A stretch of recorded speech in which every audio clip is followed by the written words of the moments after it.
gyud ko pag-ayo sa gipakita niyang way ayo.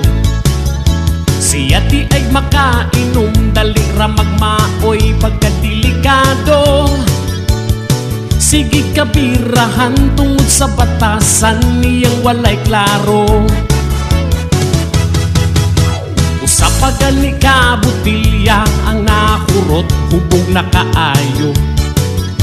Hasta ang mga kainuman ipanghagit, sumbagay daw kuno.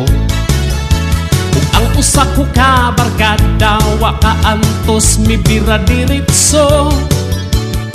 Nagsinumbagay sila ray nagunay kung si mission taon ko.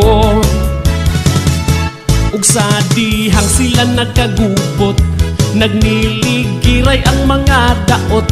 Ditos kanal sila nabulasot, nakalapok-lapok ilang mga lubot.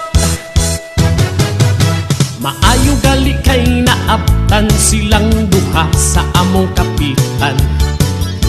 Pero wala gyud miundang ang ilahang away, utog daw buntagay.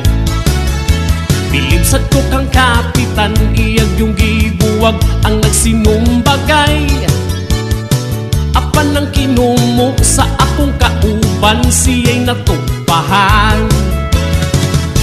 Ug sa dihang sila nagkagubot, nagniligiray ang mga daot. Ditos kanal sila nabulasot, nakalapok-lapok ilang mga lubot. Perting lagutang kapitan, kay wasiya'y labot pero nasumbagan. Maayo kay wa na itlog, og di tumilihay sa iyang abugan. Kalagot niya misamot, kay ang iyang payop miabot man snubot. Imbis nga mubuwag, miapil siyang sumpang tungod sa kalagot. Na barangay itong silang tanan, apil si kapitan.